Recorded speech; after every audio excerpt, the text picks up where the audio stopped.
저희가 그 히스기야 왕 얘기를 나눴었고, 그 다음에 그 아들이 왕이 됐는데, 그 아들이 이제 하나님 원하시는 그 아몬 왕이라고 하는데, 하나님 원하시는 왕은 아니었고 다시 우상 숭배하는 왕이었습니다.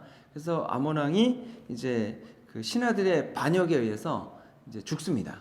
그리고 2년 만에 이제 그 아들 요시아가 왕이 되는 겁니다. 그러니까 이제 요시아가 8살 때 왕위에 오릅니다.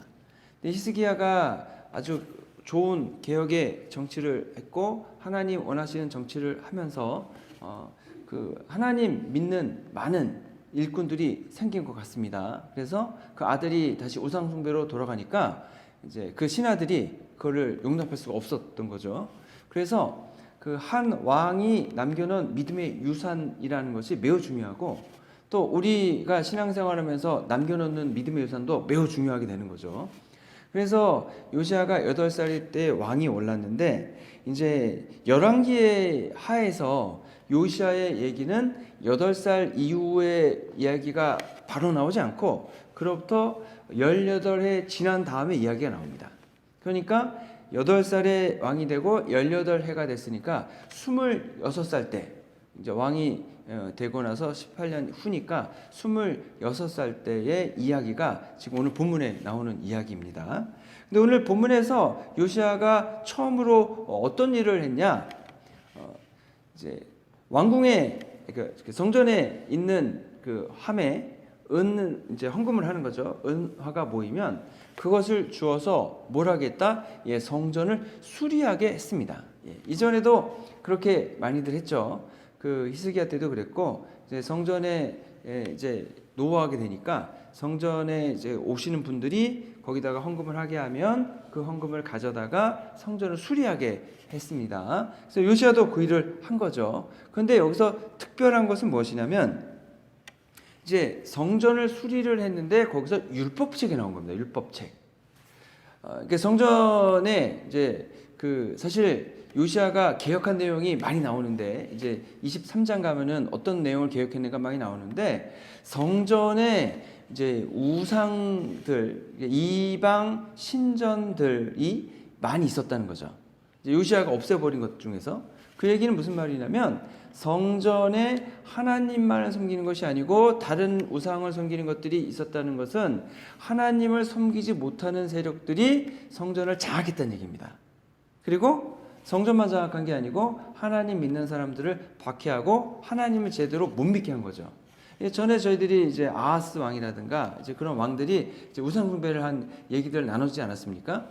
그리고 또 이제 아합 왕 때는 오히려 하나님의 선지자들을 다 잡아서 죽이기도 하고, 그러니까 이제 남유다에서도 하나님의 율법책 말씀을 이제 그런 박해가 있을 때 못 읽게 하겠죠. 그래서 예를 들어 북한에서 여러분 기독교인들을 색출할 때에 또 이제 기독교인들이인지 아닌지 뭘로 구분하냐면 성경책이 있느냐 없느냐. 여러분 성경책을 가지고 오니까 발각되면 기독교인으로 간주당합니다. 그래서 그냥 3대가 그냥 죽거나 이제 정치보수용소로 가거든요.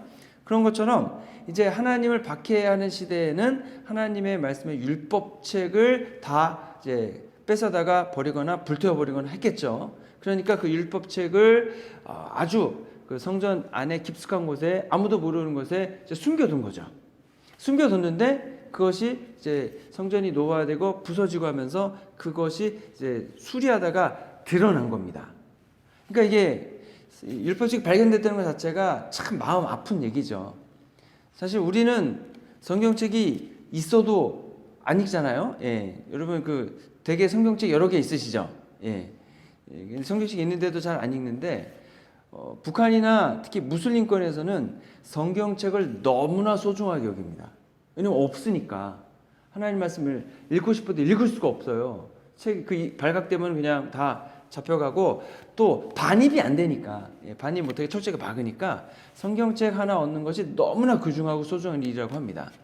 여기 마찬가지인 거죠. 이미 또 이 당시에는 종이가 아주 귀하잖아요. 그리고 지금 우리는 성경책 한 권을 통째로 가지고 있지만 이때는 성경이 종이가 아주 귀하기 때문에 여러분 또 옮겨 적어 손으로 적어야 되지 않습니까? 그러니까 뭐 모세오경을 다 가지고 있는 거는 쉽지 않을 거고 그건 이제 뭐 성전이나 그런 데서 특별히 가지고 있는 건 아닐 거고 우리가에게는 쪽복음 내지는 그냥 옮겨 쓴 일부분만 가지고 있는 겁니다. 근데 이제 그때 발견된 그 성경 두루마리가 이제 나타났고 그것을 이제 제사장이 이제 왕이 갖다 주는 거죠. 그때에 그 제사장이 통해서 그 받았던 그 성경이 어느 성경이냐 했을 때 많은 학자들은 그것이 신명기일 것이다 이렇게 예측을 합니다. 어떤 건지 모릅니다. 근데 이제 요시야 왕이 펼쳤던 정책들 그다음에 나중에 유월절 지키는 것 그런 거를 통해 봤을 때는 신명기일 가능성이 가장 높다 이제 이렇게 얘기를 합니다. 그래서 이제 그 율법책을 이제 왕이 읽은 거죠. 너무 마음이 아픈 게 뭐냐면 왕이면 사실 모세오경 정도는 가지고 있어야 되는 거 아닙니까? 그렇잖아요. 왕궁인데 그 정도 있어야 되는데 어쩌면 물론 이게 신명기가 아닐 수도 있죠. 우리가 모르는 어떤 내용일 수도 있습니다. 그럼에도 불구하고 왕궁 정도면 왕궁 도서관이나 그런 데 다 있어야 되는데 요시야가 이걸 처음 본 거예요. 왕이 되고 18해 만에 처음 본 겁니다. 그리고 그것을 보고서 옷을 찢었습니다. 왜 옷을 찢었냐면 그 내용이 너무 황망한 겁니다. 황망. 어떤 내용이냐면 이제 이스라엘이 유다가 하나님을 따르지 않고 우상 숭배했기 때문에 하나님의 심판이 임한다는 내용입니다. 근데 하나님이 심판을 선언하셨다는 겁니다. 선언하셔서 그 심판을 이제는 다 받아야 되는 겁니다. 그 내용을 듣고서 이제 요시야가 너무 힘든 거죠, 마음이. 그리고 옷을 찢었습니다. 그 옷을 찢었다는 얘기는 주님 앞에 그 마음이 황망하다, 잘못했다, 죄송하다 그런 회개를 상징하는 겁니다. 의미하는 겁니다. 예를 들어서 이런 겁니다, 여러분. 만약에 그 말씀이 신명기라고 한다면 신명기 28장을 저희가 사실 몇 번 이야기 나누지 않았습니까? 신명기 28장이 보면은 하나님을 잘 믿는 사람들은 어떻게 되냐면 들어와도 복을 받고 나가도 복을 받는다. 적군이 한 길로 왔다가 7길로 도망간다. 세계 모든 민족 위에 뛰어나게 하신다. 꾸어줄지언정 꿇어가지 않는다. 그리고 머리가 될지언정 꼬리가 되지 않는다. 이런 복들 우리가 너무나 잘 아는 내용들이 신명기 28장에 기록되어 있는 겁니다.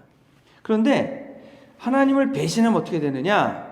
우상을 섬기면 어떻게 되느냐? 갖가지 저주와 재앙들이 기록되어 있습니다. 들어와도 저주를 받고 나가도 저주를 받고 저주와 혼란과 책망을 내리셔서 망하게 하시는데 속히 파멸되게 하시고 병이 들어 죽을 것이고 놀림과 비방거리가 될 것이고, 포도를 심으면은 벌레가 먹고, 자녀를 낳으면 포로가 될 것이고, 곡식은 메뚜기가 먹을 것이고, 이방인은 머리가 되고 너는 꼬리가 될 것이고, 줄이고 목마르고 헐벗고 모든 것이 부족할 뿐 아니라 적군에게 잡혀갈 것이다. 근데 이제 축복에 관한 말씀은 14절이고 저주에 관한 말씀은 54절입니다. 그러니까 저주가 4배나 더 많습니다. 그러니 한 구절 한 구절 거기에 쓰여져 있는 내용이 그대로 이루어진다면, 하나님을 잘 믿고 섬긴 나라이고 왕이라면은 너무나 좋겠죠. 14절에 적혀 있는 축복이 다 나와 우리 백성에게로 우리 나라에 임하겠구나. 그럼 할렐루야죠. 그런데 하나님을 섬기지 않았다면 54절에 적혀 있는 그 많은 저주와 고난들이 다 나와 내 백성과 이 땅에 임하게 된다는 거죠. 그럼 요시야는 뭐라고 판단한 겁니까? 나와 우리 백성이 하나님을 제대로 섬겼는가, 우리 아버지가 하나님을 제대로 섬겼는가, 우리 조상이 하나님을 제대로 섬겼는가 파악했겠죠. 그런데 요시야가 볼 때는 그렇지 않다는 겁니다. 히스기야를 통해서 하나님을 잘 섬기는 아주 좋은 정책을 통해서 많은 종교 개혁이 있기는 했지만, 우리가 이후에 나오는 그 요시야가 어떤 개혁을 한 내용을 보니까 너무나 황망한 것들이 여전히 그대로 이스라엘 남유다에 있었다는 겁니다. 그래서 요시야가 판단한 것은 우리에게는 하나님의 축복이 아니라 하나님이 저주가 내리겠구나, 이렇게 판단한 겁니다. 그래서 옷을 찢고 회개하고, 본문 13절에서 뭐라고 하냐면, 우리 조상들이 이 책의 말씀을 듣지 아니하며 이 책이 우리를 위하여 기록된 모든 것을 행하지 아니하였으므로 여호와께서 우리에게 내리신 진노가 크더라, 이렇게 얘기했습니다. 자기가 다 통치하고 있는 지금 나라의 상황도 좋지가 않고, 왜 좋지 않냐면 여전히 산당들이 다 있고, 히스기야 할아버지 왕이죠. 히스기야 왕이 산당을 다 없앴다 그랬는데 다시 세웠나 보죠. 곳곳에 산당들이 다 있고, 그 다음에 예루살렘 성전에도 그 아하스 왕이 세웠던 그 이방 신전이 그대로 있고, 심지어는 어떤 얘기까지 나오냐면 솔로몬 왕이 있었을 때에, 여러분 솔로몬이 이방 여인을 아내로 맞이하지 않았습니까? 이방 여인들을 위해서 궁궐을 지어주고 거기에 이방 신전을 지어줬는데 그것이 이때까지 여전히 남아 있었다는 겁니다. 요시야가 그것을 부숩니다. 그러니 놀라운 거죠. 그래서 아하스 왕도 나쁜 왕으로 얘기하고 솔로몬 왕도 똑같이 나쁜 왕으로 얘기합니다. 그러니 그 오랜 시간 동안 이어져 왔던 것들이 그대로 요시야 왕 자기가 보는 눈앞에 다 있으니까, 이거는 뭐 하나님의 축복이 임하기보단 하나님의 저주가 임한다고 판단을 하는 것이 뭐 당연할 것 같습니다. 그렇지만 하나님께서 오늘 본문 19, 20절에서 뭐라고 하시냐면 이렇게 말씀하십니다. 내가 듣고 마음이 부드러워져서 여호와 앞 곧 내 앞에서 겸비하여 옷을 찢고 통곡하였으므로 나도 내 말을 들었노라. 내가 너로 너의 조상들에게 돌아가서 평안히 묘실에 들어가게 하겠다. 내가 이것에 내리는 모든 재앙을 내 눈이 보지는 못하리라. 그러니까 요시야의 때에 그 심판이 임할 수도 있었던 겁니다.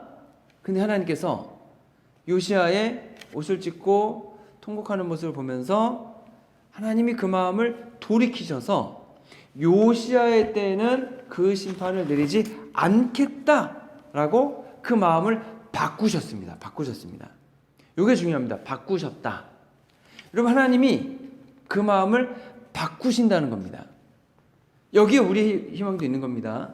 우리가 하나님을 다 섬기지 않고 하나님의 실망스러운 일을 하고 또는 범죄하고 했다 할지라도 우리가 다시 깨닫고 하나님 앞에 나아가서 하나님께 기도하고 간구하면 하나님은 우리에 대한 마음을 바꾸실 수 있다는 겁니다. 그래서 심판을 유보하실 수도 있고, 아예 심판을 어떻게 하는 겁니까? 철회하시는 거죠. 철회. 어떻게 철회하십니까? 사실 이때는 예수님이 오시지 않았기 때문에 그런 개념이 아직 없지만, 물론 있긴 하지만 작지만 우리는 이미 알죠. 어떻게 압니까? 우리도 원래는 하나님의 진노와 심판을 받아서 하나님의 나라에 가지 못하고 지옥에 갈 운명인데 하나님이 그 마음을 어떻게 바꾸셨습니까? 예수 그리스도를 통해서 바꾸시는 거죠. 하나님이 아들을 예수님을 이 땅에 보내시고 십자가에서 죽으시고 고난당하게 하시지 않았습니까? 그 예수님을 바라보시고 그 예수님을 믿고 따르는 사람들에 한해서 그 사람들을 하나님께서 받아주시는 거죠. 그 사람들에게 내리기로 하신 심판, 그 사람들에게 내리기로 하신 정죄, 그 모든 것을 철회하시는 겁니다. 어떻게 철회하시는 겁니까? 그 하나님께서 그 내리기로 하신 심판과 그 모든 굴욕과 그런 것을 예수님이 그 사람 대신 당하시는 겁니다. 그걸 대신 당하셨기 때문에 하나님 보실 때는 이미 값이 치러졌으니까 이제는 내 마음을 바꾸겠다. 심판을 철회하겠다. 대신에 다시금 화해를 하겠다. 일치를 만들겠다. 그런 기회를 주시는 거죠. 그래서 우리가 예수님과 하나 될 뿐 아니라 하나님께로 나아가서 하나님과 다시 하나가 될 수 있는 겁니다. 그래서 우리가 하나님 믿는 것도 하나님 마음을 바꾸시는 겁니다.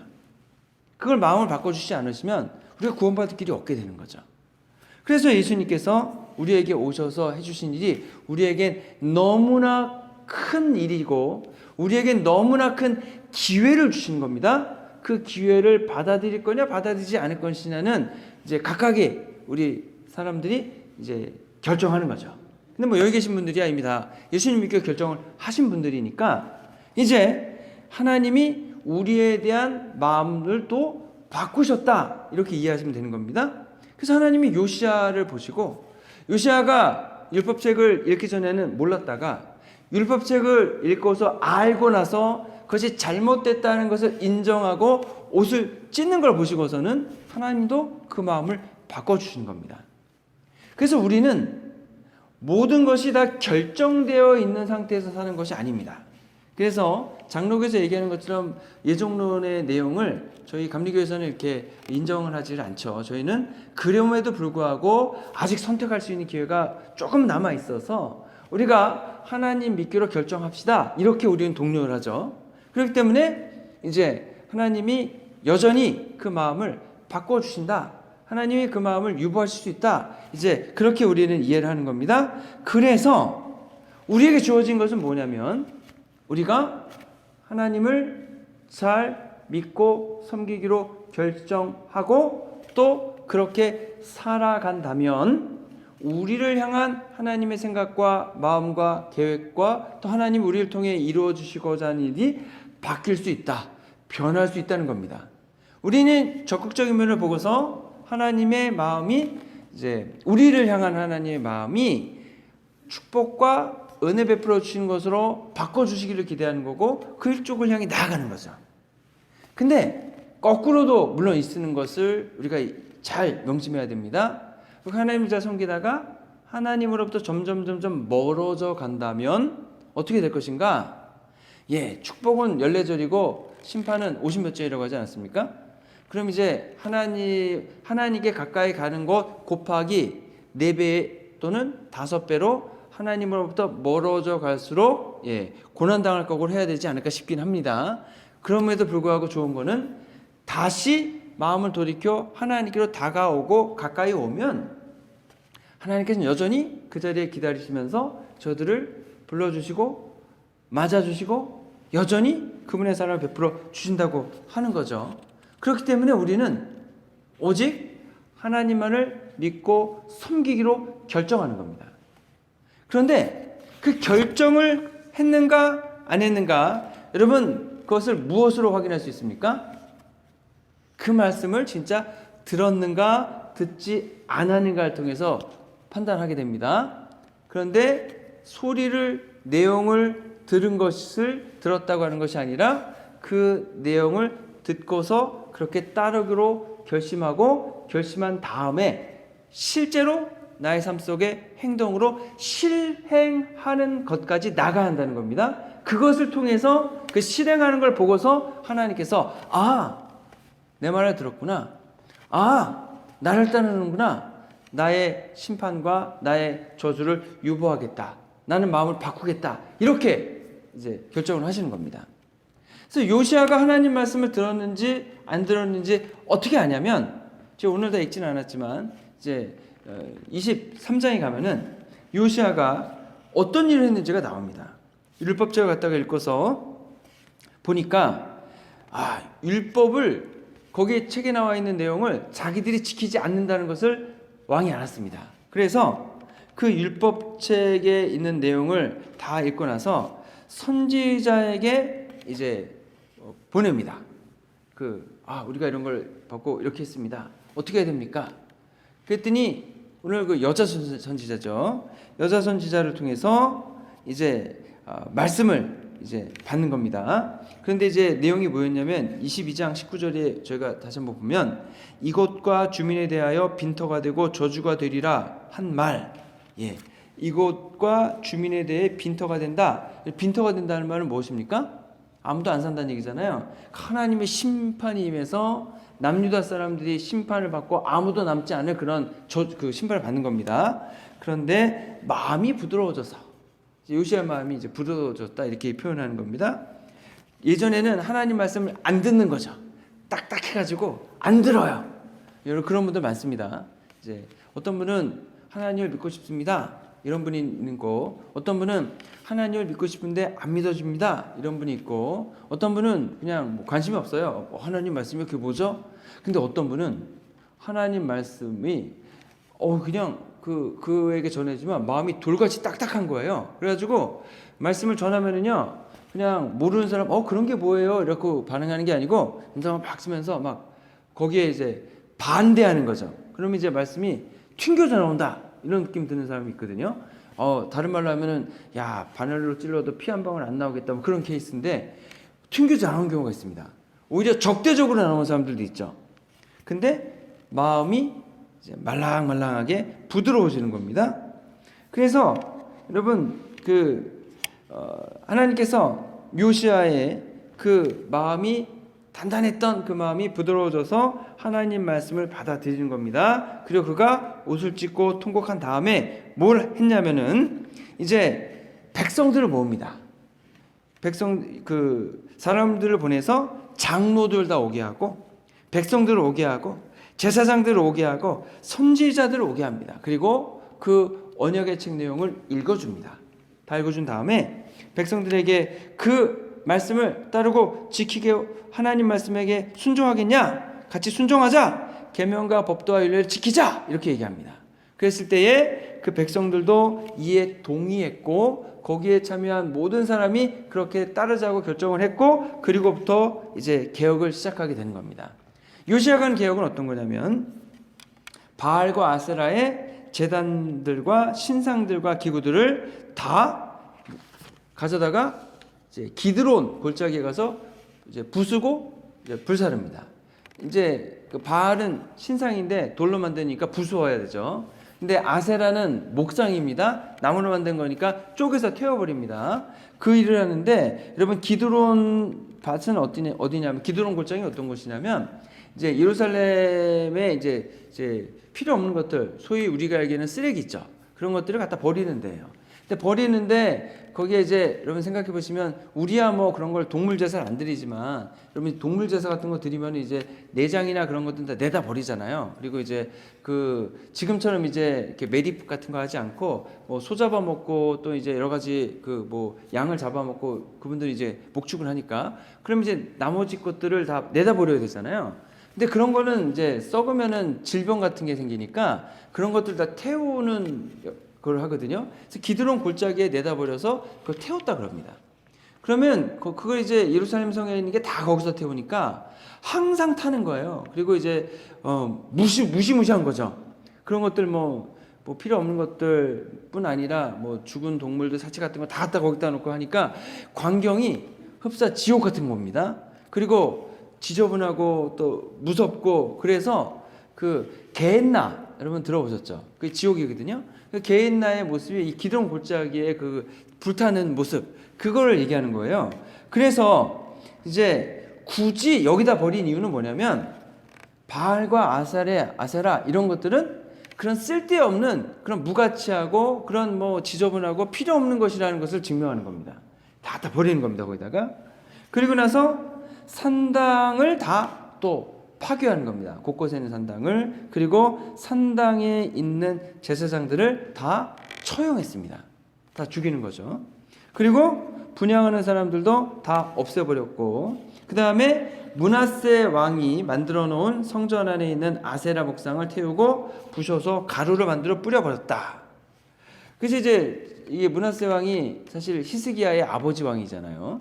그 50여 년 아주 긴 세월을 이제 하나님을 대적하다가 마지막에 이제 포로로 끌려갔다가 하나님께 기도해서 다시 되돌아와 왕이 됐고, 그가 다시 회심하긴 했지만 그가 만들었던 그 아세라 목상이 여전히 성전 한 귀퉁이에 있었다는 겁니다. 그거를 부셔가지고 다 없애버렸다는 겁니다. 그 다음에 요시야가 남창들을 제거했다, 이렇게 기록하고 있습니다. 그 다음에 몰렉 신에게 사람을 번제로 드리는 일을 없애버렸다. 여러분, 성경에는 이제 몰렉 신에게 이제 자기의 아이들을 불로 지나가겠다고 하는 것이 아하스 왕과 사실 이 므낫세 왕 두 개만 기록이 되어 있는데, 왕만 그런 게 아니고요. 아예 예루살렘에 성전 안에 있는지 근처에 있는지 모르겠지만, 그것까지 기록되어 있지 않지만, 그 몰렉 신에게 아이를 불태워 드리는 제단이 있었다는 거예요. 그러면 이게 공공연하게 이스라엘 사람들이, 유다 사람들이 예루살렘 하나님의 도성 안에서 몰렉 신에게 자기 아이들을 태워 바쳤다고 하는 거죠. 그러면 제단이 있으면 그걸 뭐 뒀겠습니까? 그냥 왕만 거기서 드렸겠습니까? 다 같이 했겠지. 그러니까 이 몰렉 신에게 사람을 번제로 드리는 것을 없애버렸다. 그리고 우상 숭배를 다 제거했다. 그리고 맨 처음에 예루살렘을 정화합니다. 성전을 정화하고 예루살렘을 정화합니다. 그 다음에 남유다를 정화합니다. 그리고 나서 북이스라엘 지역까지 다 정화합니다. 근데 이때 왜 이게 가능했냐면, 요시야 왕이 제위에 있을 때에 여러분 아시리아가 멸망합니다.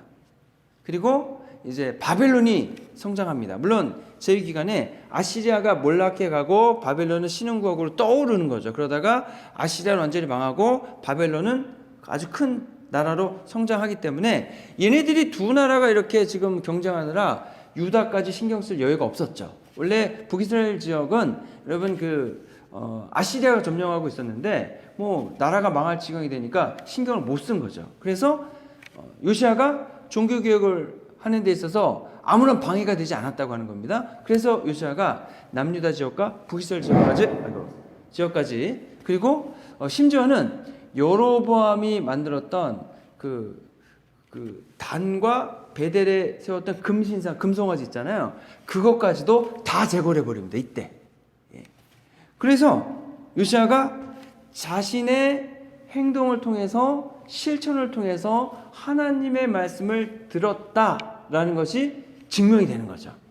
그래서 우리도 여러분 신앙생활을 할 때에 듣는 것이 어떤 것이냐면, 하나님께서 우리에게 너의 얘기를 내가 들었다라고 하는 것은 뭘 보시고 들었다고 하시냐면 우리의 행동을 보시고 말씀하시는 겁니다. 우리가 말씀드린 것 그걸 가지고 들었다고 하지 않으십니다.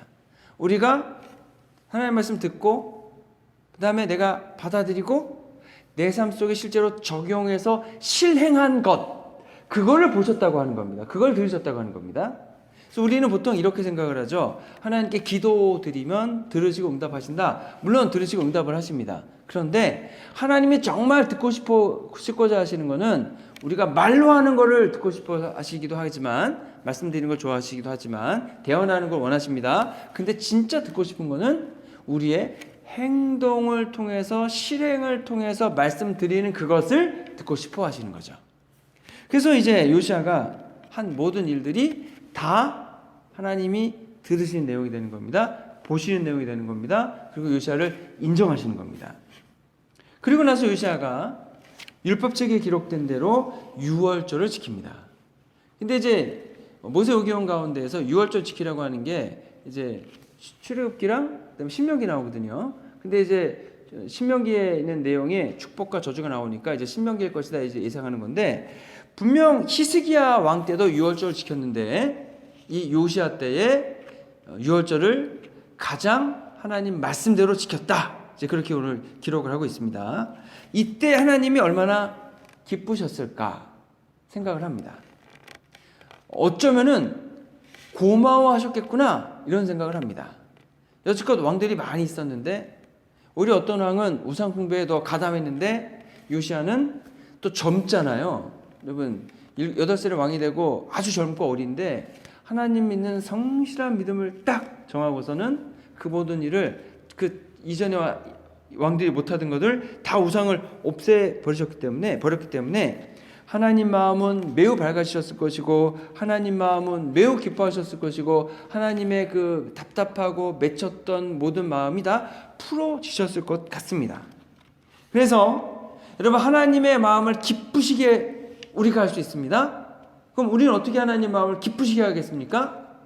우리의 삶 속에 있는 우상들을 제거해 버리는 거죠. 그래서 우리가 살아가면서 하나님의 말씀보다 더 좋아하는 것, 그 다음에 하나님께 예배드리는 것보다 더 좋아하는 것, 그 다음에 하나님보다 나의 삶 속에 더 중요하게 여기는 것이 있다면 그게 이제 우리의 우상이 될 수 있지 않겠습니까? 그럼 그것들을 하나씩 내버리는 겁니다. 그래서 하나님이 필요로 하시고 쓰시고자 할 때에 그것이 우상이 되지 않고 오히려 그것들이 하나님께 내어드릴 수 있는 그런 것이 될 수 있다면 얼마나 하나님이 기뻐하시겠는가라고 하는 겁니다. 그래서 마음을 다하고 뜻을 다하고 정성을 다하여 하나님만을 섬기기를 바라시는 겁니다. 그럼 내 마음이 하나님보다 더 중요하게 생각하는 것이 없고 내가 드리는 최고의 정성은 하나님께 드리는 거죠. 내 마음의 중심에 하나님을 따르고자 하는 마음이 가득해서 그 다른 어떤 것을 눈길도 주지 않고 따르지 않는 겁니다. 소위 말하는 이제 속된 말로 하면 이제 의리를 하나님과 지키는 거죠. 의리가 중요하지 않겠습니까? 의리를 지키는 거죠. 그래서 우리가 하나님의 말씀을 들을 때 마음을 부드럽게 하는 겁니다. 하나님을 향해서는 아주 부드러운 마음을 가지는 거고 사단과 악한 영과 세상에 대해서는 강직한 마음을 갖는 겁니다. 강직한 마음, 단단한 마음을 갖는 겁니다. 그래서 악한 영이 우리의 마음에 들어오지 못하게 막는 거죠. 그렇게 해서 하나님께는 마음을 열어 맞아들이고 악한 영에게는 우리의 마음을 파수꾼 세워서 또 빗장을 질러서 지켜서 못 들어오게 하고 그렇게 함을 통해서 하나님이 우리의 삶 속에 역사하시도록 하는 겁니다. 그래서 하나님이 우리를 들으시고 보시고 기뻐하셔서 하나님이 가지고 계신 복과 은혜로만 저희들에게 채워주시는 겁니다. 그리고 하나님께서 또 준비해 놓으신 거 저주와 심판을 절대로 우리에게 가까이 하지 못하도록 하는 거죠. 이거를 누가 선택할 수 있다? 우리 스스로 결심하고 듣고 실행함을 통해서 우리가 결정할 수 있다. 그 대표적인 예가 누구다? 요시야 왕이라고 하는 겁니다. 하나님은 요시야 왕을 보고 그 마음을 바꾸셨고 심판을 유보하시는 것처럼 우리도 마찬가지로 하나님께 나아가면 분명히 하나님께서 우리를 지켜주시고 우리에게도 동일하게 그 마음을 바꾸셔서 하나님이 주시는 복과 은혜로만 저희들의 삶을 가득 채워나갈 줄로 믿습니다. 그래서 하나님만 믿고 섬기기로 결심하신 저와 여러분 되시기를 주님의 이름으로 축원합니다. 기도하겠습니다. 주님 감사합니다. 저희들이 하나님만을 믿고 순종하며 따르기 원합니다. 말로만 생각으로만이 아니라 실행함을 통해서 오직 하나님만 믿고 섬김을 통해서 오직 하나님 주신 복과 은혜 가운데 거하고 하나님 마음을 흡족하게 해드린 우리 성도님들 한 분 한 분 다 되도록 주님께서 능력도 주시고 도움도 주시고 은혜도 베풀어 주시옵소서. 우리를 권하신 예수님의 이름으로 기도했습니다. 아멘.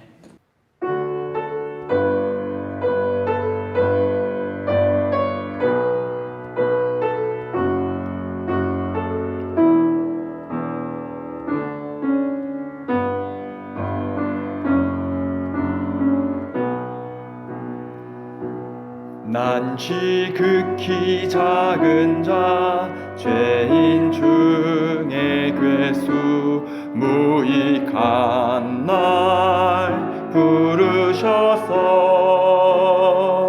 간절한 기대와 소망 부끄러워 부끄럽지 않게 십자가 졌게 하셨네. 어디든지 가리라 주 위에 서라면 나는 전하리 그 십자가. 내 몸에 맨 십자가 그 보혈의 향기 온 세상 채울 때까지. 살아도 주를 위해 죽어도 주를 위해 사나 죽으나 난 주의 것. 십자가의 능력 십자가의 소망 내 안에 주만 사시는 것. 난 지극히 작은 자 죄인 중에 괴수 무익한 날 부르셔서 간절한 기대와 소망 부끄럽지 않게 십자가 졌게 하셨네. 어디든지 가리라 주 위에 서라면 나는 전하리 그 십자가. 내 몸에 맨 십자가 그 보혈의 향기 온 세상 채울 때까지. 살아도 주를 위해 죽어도 주를 위해 사나 죽으나 난 주의 것. 십자가의 능력 십자가의 소망 내 안에 주만 사시는 것.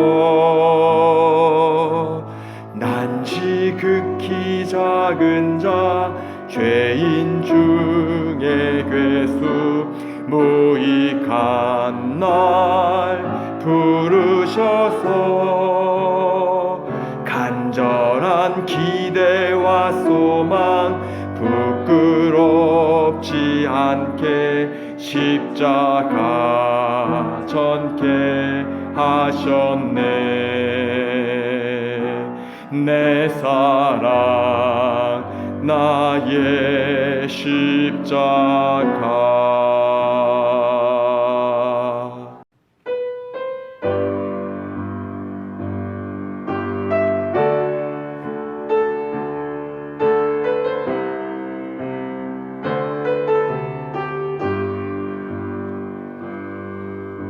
보혈을 지나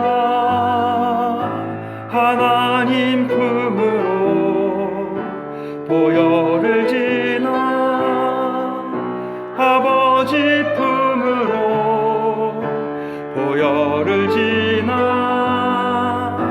하나님 품으로 한 걸음씩 나가네.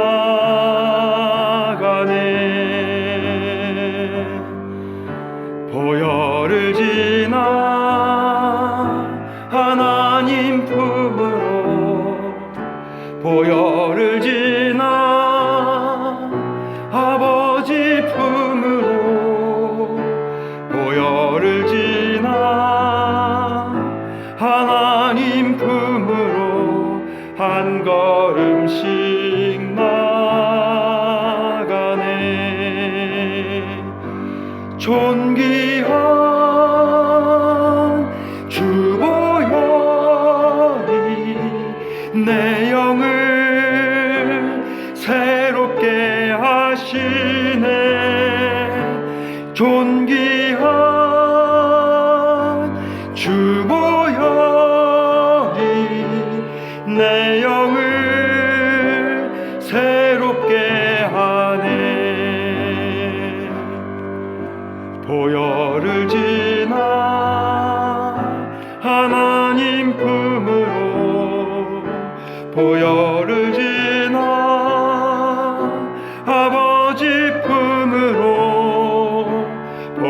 보혈을 지나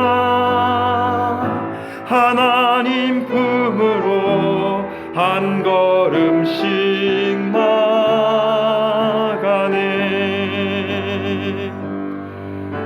보혈을 지나 하나님 품으로 보혈을 지나 아버지 품으로 보혈을 지나 하나님 품으로 한 걸음씩 나가네. 존귀한 주 보혈이 내 영을 새롭게 하시네. 존귀한 주 보혈이